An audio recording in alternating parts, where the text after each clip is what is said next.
Are you okay with that? No, I'm not okay with that. No amount of government misspending is acceptable. Okay, so then but tell it's me, still then tell me less why. than 1/10 of 1%. That's not the question. Most the question accountable is program. Why, it's not the most accountable Yes, program. it is. They created a program that has $1 billion in spending. $1 billion. Not $1 billion, $882 million. But thank you. You care about facts. Here's how we do this, Jenny. I talk, and then later you talk. Okay, because if you want to interrupt, I can do that too. Okay. Okay. So the way this works is they created $1 billion program that the state pays for, and they put 12 people in charge of reviewing the 90,000 applications that come in. 12 people. And because it's because it's set up that way, the State Department of Education has said anything submitted under $2,000 is automatically accepted. Now, what that means is there has been millions of dollars paid for bills that just say Costco on them, or just say Best Buy on them, that just say Amazon on them. Jenny is shaking her head at you, I'm Barry. shaking my head. I'm not interrupting, guys. I appreciate you didn't interrupt, but those are facts. Okay, so let's get Gina Swoboda in here because Gina, You're in the middle of this, aren't you, Gina? She is, right in the middle. In more ways than one. Yes, literally and figuratively. So the other day you said, "Hey, how about some guardrails here?" Yes, so crazy talk. Some Republicans, I said. then some Republicans said, "We want you removed." Be Do gone. they not remember losing all the elections before you got there? Maybe, maybe not. There are third-party organizations that want to wear the Republican Party of Arizona like a skin suit. They can't do that while I'm in the chair. Turning point. Perhaps they. Oh, well, thank you. Ouch. Are we allowed to say that? Love Turning those point. guys. Hashtag just saying. So here's what I said, and I stand by it, and I will articulate it further. I believe the Republican Party in the state of Arizona have made great strides in school choice. We are forerunners in the field. I do not believe that the voters will continue to support the expansion if we continue to see stories about this kind of misspending. I support audits and guardrails on any taxpayer-funded government program. That includes, all the usual series of benefits, and that also includes school choice. That being said, I think we have what I would call radical transparency in the ESAs that we don't have in the public school system. So where we have like Dysart School District, I'm in Scottsdale Unified School District. I actually moved here from New York. I looked ahead of time at where was the blue ribbon school. I wanted to have my kids in a good public school. Years later, they had a superintendent that, there was a problem with the spending, and they kind of walked away, and A.G. Mays, knocked it down, the charges. The Isaac Elementary thing's a disaster, okay? So I would wish that we would have the same level of transparency in the public school spending that we have in the ESA. And that being said, there is an issue. The House budget had additional funding for additional staffing so that the Department of Education could keep up with what Barry is describing as a surge. I mean, you're going to have a surge. I would have used this program for my son had it been available. I am very happy that parents have the option. What I don't want is to lose the expansion because the public won't support it if they think that there's inappropriate spending on a vast scale. That's the position. Arizona GOP Chairwoman Gina Swoboda is with us. KTAR legal analyst Barry Markson. We have the founder and CEO of Love Your School, Jenny Clark. We're talking about ESAs. Where's the money? All right, so now we're going to see what I guess Chris Mays is going to go after some of the parents, and are we going to see parents give this money back? We always see parents give this money back, and that's what I've been trying to share. So they're going to give the $16,000 cello back? Or the $16,000 cello was actually never purchased, so I'm glad to correct you on that. So here's the point. This program is so accountable. Piano? We actually find expenses and misspending in this program dog food? Instantaneously. We find these missing transactions within weeks, and then we're able to shut down these accounts. That's why, once again, less than 1/10 of 1% of ESA expenses are considered misspending. And of course, we don't agree with that. But in the public school system, we don't even have an accurate number to compare it to because they don't produce that transaction level data. And the public is not used to this level of accountability coming so quickly with the ESA program. That's the truth. I like the parents spending it on Ninja Warrior train centers, Barry.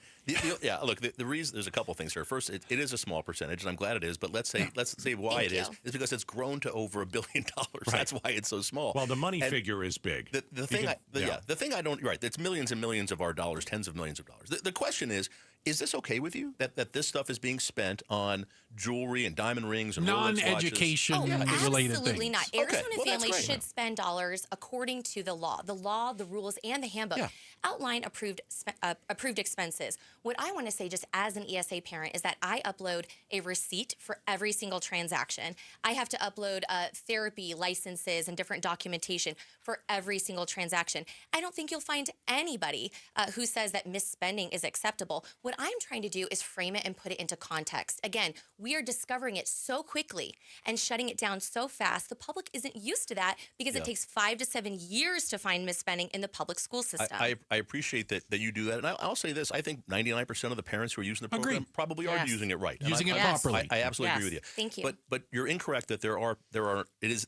I agree that everybody should say we don't want this type of misuse, but that's not the case. And the people, for example, Jake Hoffman, who's coming after Gina Swoboda right here, is the chair of the Arizona Republican Party. It's literally because she said what she just said on the air today. I support school choice. I support this program, but we should put guardrails so we don't have this fraud. And as a result of that, he called for her resignation or to be fired. So there are people in this state, there are people like Jake Hoffman and Turning Point USA who are making an awful lot of money off of this type of thing. They don't want any questioning of this at all. And they're pressuring. That's why there's only 12 people to deal with 90,000 applications for money. They've had a chance to change some of these rules. We had it in the House budget. And why? What happened? So the House budget, didn't make it past El Gubernador. I respect the governor. That'll also get me in trouble. There I go again with my mutual respect for people of different views. There you go. But yes, so the governor didn't approve that budget, but we did have additional funding in there to expand the staff. It's common sense that if you expand eligibility and you don't expand staff, you're going to get an overwhelming volume of claims that can't be processed. You have 52 budgeted FTEs. Why would we be trying to grow government even more than that? This fact sheet says there are 12 employees. There may only be overseeing 12 the employees spending. right now reviewing questionable expenses, but there are 52, Over $2,000. There are 52 budgeted FTEs, and the other thing that we're looking at, and 52 budget FTEs just to deal with this program? Yes. Well, that's not what Tom Horn says. Yes. Correct. Well, I don't know. I don't know where he got his information. Well, but he's all I in wanna- charge of the director. But all department. I want to tell you guys is that there's 52 budgeted FTEs.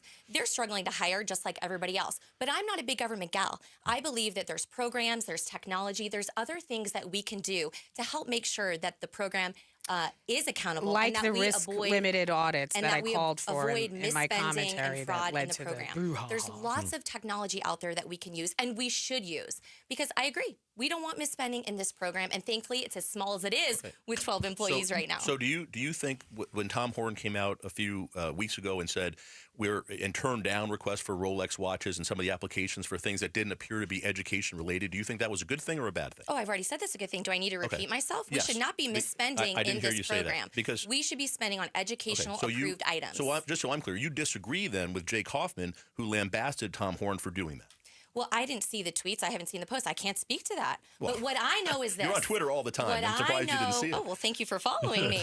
But what I know is this. This program is the most accountable program in the entire state. We do not see transaction level data in the public school system like we see in the ESA program, and that 99.97% of families are spending money appropriately. The public schools right now are flush with cash, guys. They're sitting on $12 billion of empty real estate. Taxpayers are spending $1 billion upkeep on empty buildings, more than the ESA program, by the way, Barry.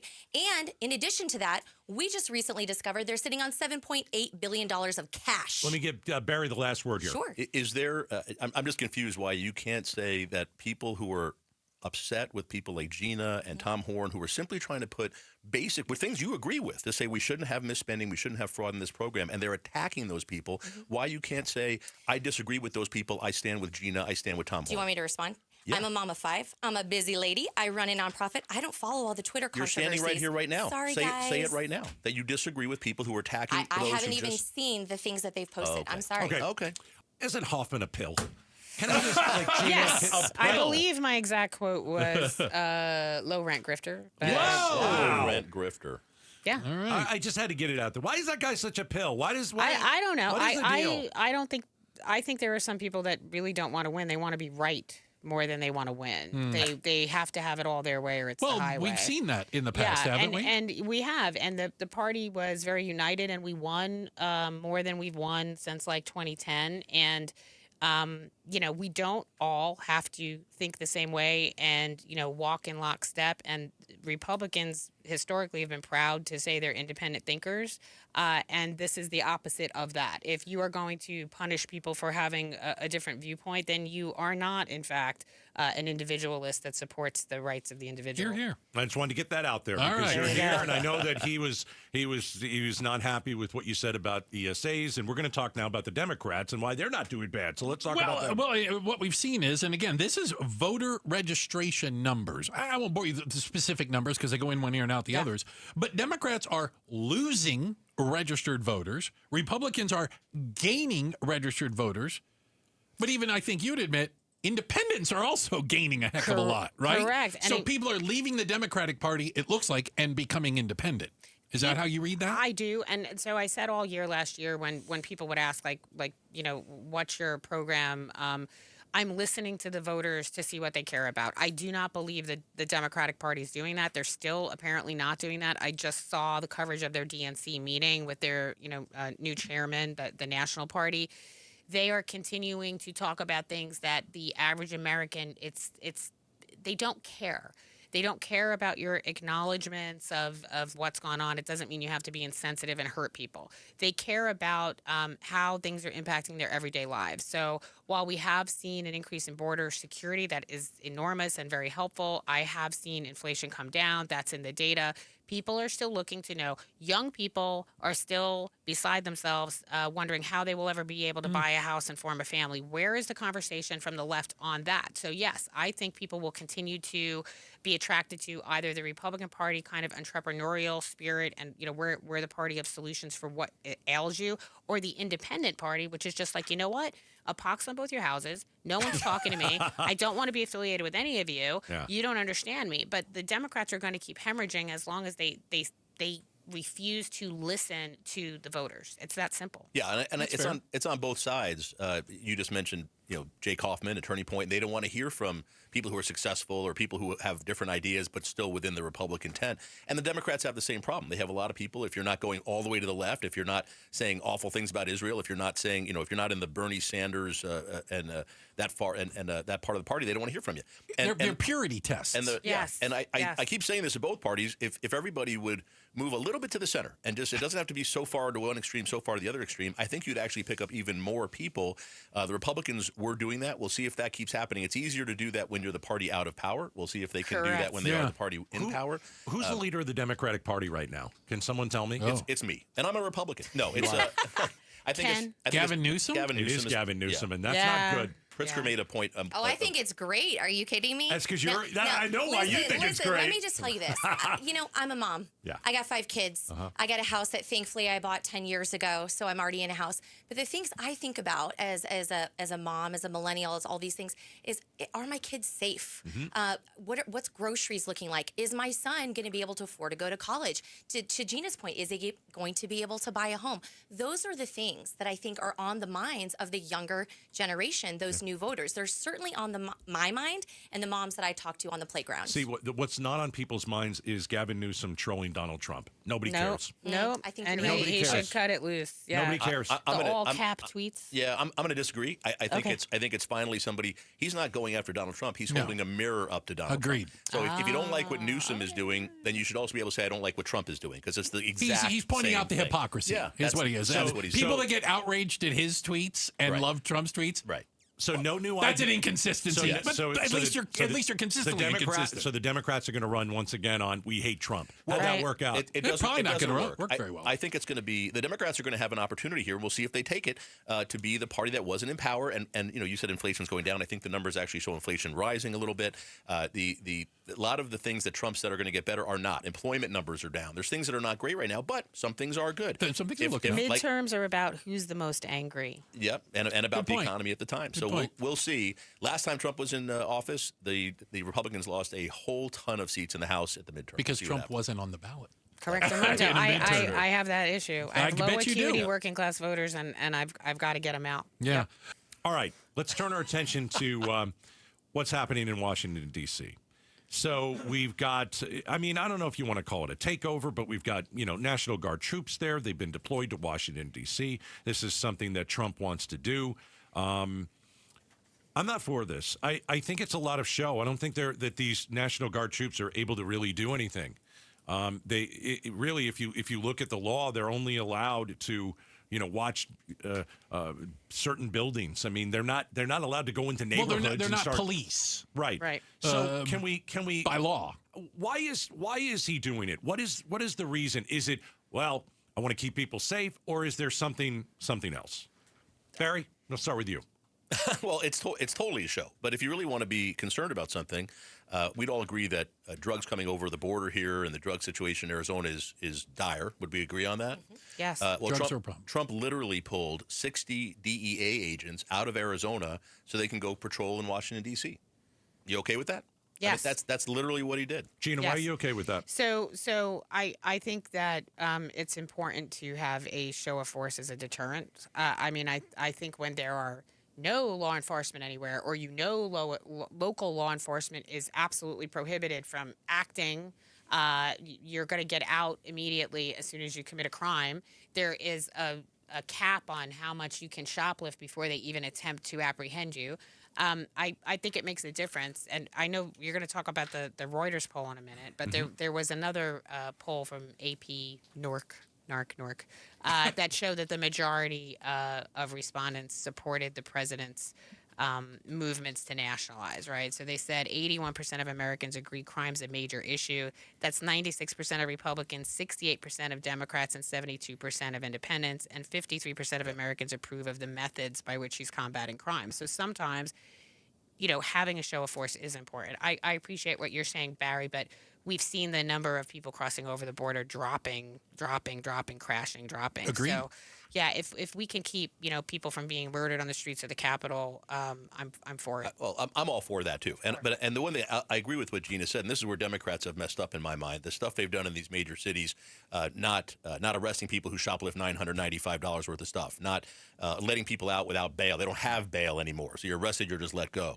Those are bad things, and I think the public is recognizing that, and the Democratic Party is recognizing that. In San Francisco, they ousted the DA. DA. They've Because done of this. that. Yeah, I mean, what happened in Portland and Seattle, it's ridiculous, and I agree with that. And it's a place where Republicans are doing better, and I think Trump's trying to cash in on that. Basically, he sees that fighting crime is never a bad thing politically. I agree with that, but pulling 60 agents who are working on major cartel drug issues here in Arizona so they can be the show force there. I'm not seeing the value in that. This is short term. And by the way, none of these folks are patrolling in the really bad parts of D.C. where the crime is happening. Trump's on TV saying no one's going to the restaurant, everything closed. Like, that's not true. It's the same in Chicago. I was in Chicago this summer. Chicago's bustling. People are out. They're doing things. Are there bad parts of Chicago that I'm not going to? Absolutely. That's bad parts of Phoenix I don't want to go to. Are you kidding me? There's a couple places in Scottsdale I won't go to either. But it's Thursday night at Scotts Vegas. But the question is, what does this do? Really, what we have to do is have a change in how law enforcement performs in those cities. And I'm not blaming the police. I'm blaming the policies. It's the local but policies. This is temporary. This is not a real long-term solution. It's a show. And it's not going to. 6 months from now, these guys aren't going to still be there. They're going to be gone. Jenny? Yeah, I just want to put the human element to it, right? I mean, I've been to D.C. several times this last year. In January, I had the opportunity actually to have lunch with President Trump and a group of others and spend some time in the Oval Office. While I was there, I did not go out of my hotel room after dark. Okay, I was there by myself, female. I didn't go out of my hotel room after dark. And so I think the idea that our nation's capital should be safe, should be secure, should be an example for the rest of the country. I think the show of force, as Gina said, is a really good thing. And let's not forget the story that kind of led to all this bubbling to the surface. A man jumped in and was nearly beaten to death by a gang of, what was it, guys, like 22 people? And finally, everyone went, whoa, this is happening in the Capitol? Enough is enough. You heard about Big Balls? The young was man him. from Doge. Yeah. Young man Love from Doge. But that's what it took, by the way.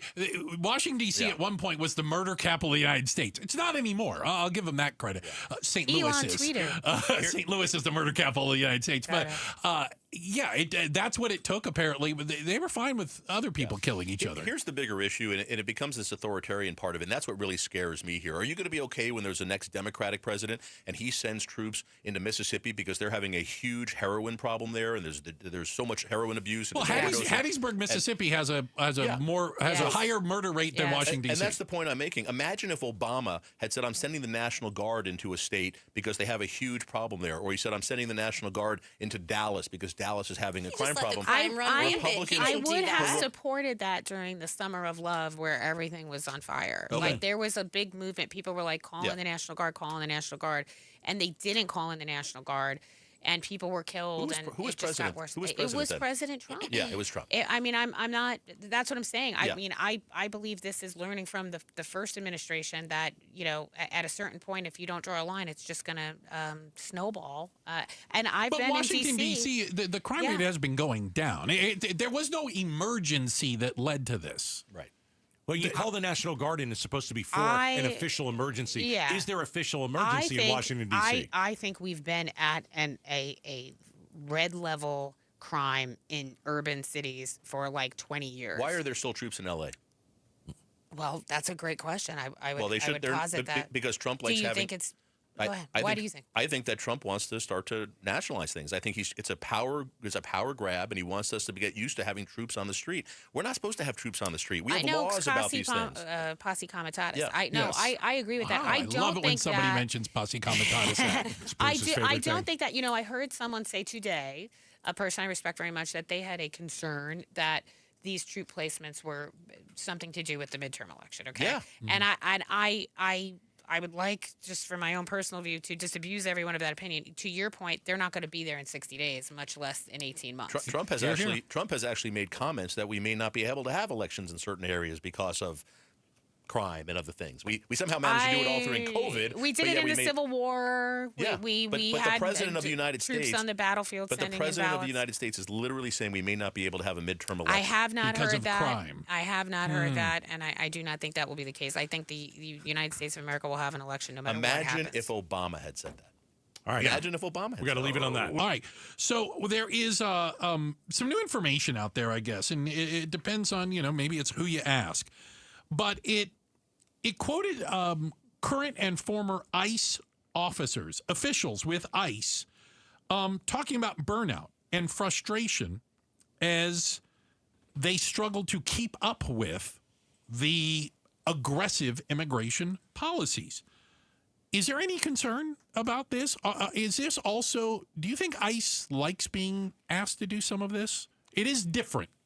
Look, I think some of them probably like it. I'm sure some people like being active, and if you're a lawyer and you're at a law school and you're working for a public defender or prosecutor and you're in court every day, you're probably enjoying it, right? You're getting experience, you're doing the things you like to do. But the issues here for me are constitutional issues. If they're arresting people who are here illegally, if they're breaking crime or committing crimes, I think that most of the country agrees with that. Mm-hmm. But what they're doing now is simply trying to make a quota. I mean, they've literally come out and said, we want 3,000 deportations a day, and you've got a bunch of law enforcement officers running around without a plan, just saying, let's go over to Home Depot and try to find some more because we got to make our numbers. And that's not a cogent. That's a violation of the Fourth Amendment. And that's a problem. So what we're really going to see is as this ramps up, because the new big beautiful bill provides the most money ever for a law enforcement agency. Understand, ICE's budget is going to be more than the FBI, ATF, name a whole bunch of others combined. Yes. So we have now decided that deporting these people, not keeping them from coming in, not blocking the border, not border security, but deporting people who are in the United States is the number one law enforcement goal of this country. That's what ICE is doing now. Well, I just want to say thank you to all of our ICE officers. I think that we forget also what they're going through every single day, and thank you to all those ICE officers that serve. And I just want to say, as an American, I support this. If you come into the country, I saw your note here with no criminal record. If you come into the country illegally and you are held because you are in the country illegally, you are breaking the law. And I'm not a legal expert. I don't run any, fancy political parties. I'm just a parent that hears that and goes, you know what? That sounds right to me. Yeah. I don't want people who are living in this country illegally to be here anymore. It's a civil infraction, misdemeanor. It's a civil misdemeanor to be in this country illegally. I want it dealt with. And so I'm thankful that we a speeding ticket. Finally dealing with it. So, Jenny, and I understand what you're saying. A lot of people feel that way. There was a business owner in Peoria, a woman of Chinese descent who's been in the state for over 20 years. She has a business. She owns One of our legislative district chairs is supporting her. Yeah, and Is she that right? is, Yeah. and she's been picked up by ICE. She's been in the country illegally. She has now married an American. She went to her meeting, got picked up at her check-in She meeting went to that her she goes to immigration regularly. meeting. She was trying to do the things to get to citizenship, and she was arrested and picked up, and now she's in a queue to be deported. This is a person that has American children here. She's married to an American. She has a business. She employs people. Is that the person that should be deported? Well, how long was she in the country illegally? 20 years. 20-something And why years. didn't she try to get legal status before that? She Listen, has. I don't know the details of the story, Yeah. but if you're in the country illegally for 20 years, I mean, gosh, there might be a time where you have to own up to that and Okay. deal with the So, consequences. so you're okay with a It's person a like that? difficult, She's- unfortunate situation. So a person who's been here, and it's okay if you are, but a Yeah, person she who's been put here. herself in that situation, So though. I didn't. we have I talked. didn't put her in that We situation. have talked about this on previous shows. Yeah. There's an aperture. There's a priority. I think if there is a quota and people get burnout, anyone that's working in law enforcement, and I agree with Jenny, God bless our brave law Yes, God enforcement. bless them. You've got to get rotated, man. Even on the trading desk at the brokerage houses, they rotate you off the desk from stress. This is life and death adrenaline rushes day and night. So they've got to get rotated. If you were there for a long time and you were checking boxes and you're not okay with that, there are other careers for you. They are, we see the very Frank Capra-esque kind of posters of Americana, like, come back, join ICE, we want you, we want you. Yeah. And so They're recruiting. They're recruiting, and I appreciate the increase in the budget. I think it's urgent, and I think we've had more than 15 million people come in. I can't get through a single day without seeing a story about an illegal killing an American. So maybe the public will have more of an appetite to talk about keeping people here. Last while word, we have Barry. their I just don't understand why my wife won't let me get rotated out. She wants me working every single day, every day. Every no day. stopping. No stopping. He's Barry Markson. She's Gina Swoboda. Markson. She's Jenny Clark. Thank you guys all for being Thank you. inside the war room today. We sincerely appreciate it. All right. Thanks for watching Outspoken with Bruce and Gaydos. Tap to watch more from KTAR News and click the button in the middle to subscribe.